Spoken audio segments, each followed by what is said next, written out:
like here, repair. So, and it's about this transmission seat behind the wheel. That's what we now superimpose. The first thing is we overlay or the recognize. You've seen that ghost. It goes away at that second when we recognize where the vehicle is in the space, and it already starts to superimpose something here. Oh, okay. It's a little hard to see on here, but I'm pointing to it right here on the iPad screen. So now I'm going forward, and you see now one repair step after the other is happening. And I can really change my viewpoint, and I see more, I see less. Wow. Okay. So and you really get the impression that you see the information at that space. In the car in front of me, not pre-digested like in a virtual environment. It's the physical environment in front of me. Okay. And you can combine this. That's really this is for the end user. We can do the same thing for wire harness, combined with diagnostic information and whatever. So really behind a dashboard.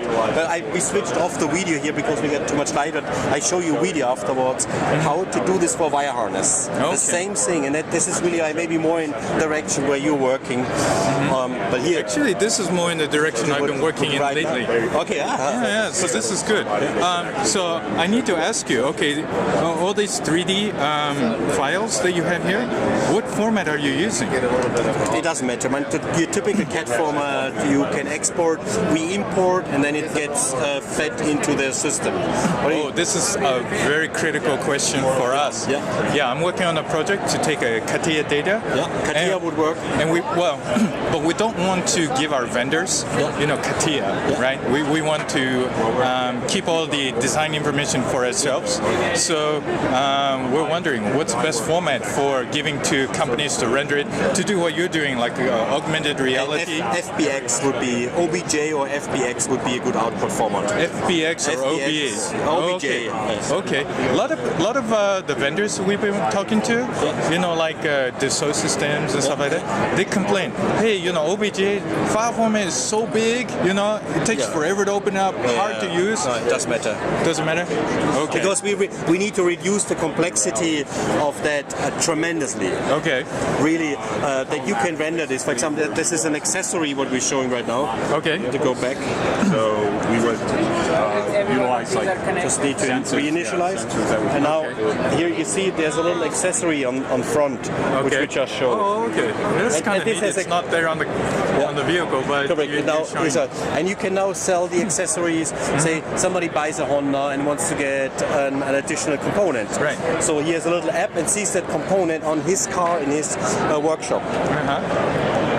Or in his own showroom and an end.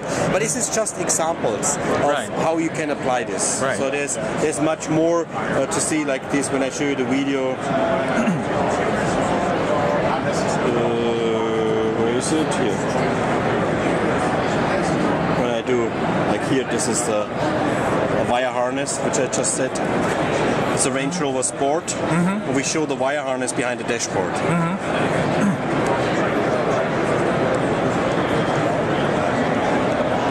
Very neat. So that's one way of doing it. Then you could have what else?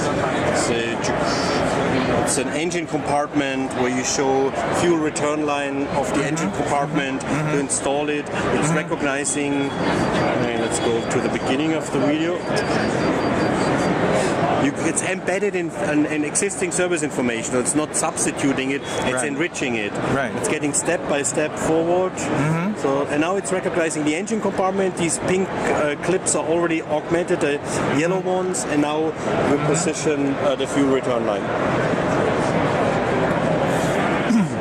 Very good. And what we really do is we have a framework to industrialize the content creation. Because to manage all of this with variants, with metadata, with links to existing service information. So far, all of this has been built by software developers, typically such an implementation. And our framework allows now to automate this. To really say that an author is doing this, maybe from a supplier, it creates it, it and defines it like an animation. This is an augmentation, publish it, and it's available in the market. Okay, so I guess I don't understand fully. So how's the automation work? So let's say you start off with the OBJ or the STL. So how is what part is being automated? Man, automated in the sense of I can take the OBJ data, load it into an authoring system. Okay. In our case, it's Cortana. Cortana is an animation tool. Okay. You load it in. You define which pieces should be augmented, which ones should be used to detect, right, which ones are used for occlusion model, and then you combine links to existing service information, and you publish it out into a format the client application can understand immediately. The automation is more from I load the OBJ data, and I have then a standard author defines and maybe something like that is a couple of hours work to create these animations here in the background, which I showed you transformation. The automation is I define what needs to be animated, what needs to be used for detection, what needs to be used for occlusion calculation, then I publish it and it's available in the field. That's the automation that we're talking. So getting it fast, ultra fast into the field, but still be able to manage it, manage variants, manage relationship to other objects, and. I see. Okay. Yeah, those are some of the challenges that we have. Is like, for example, you were mentioning managing the variants. Like the different trim level grades. Yeah, and then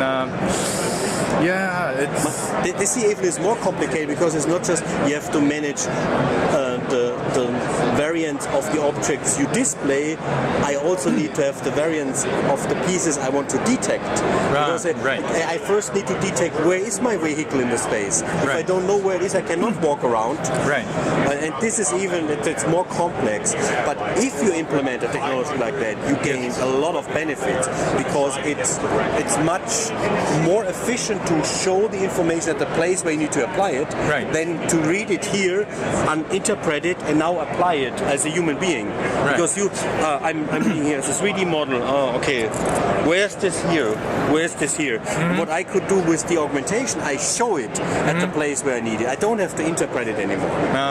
Okay. The interest at the moment is tremendous. We're totally overwhelmed how many OEM customers are interested in this because they see the potential of reducing warranty costs by helping really difficult repair cases to be much more efficient. Understand. And I can give you a little leaflet where you can play around by yourself with it. Yes, I'd like that.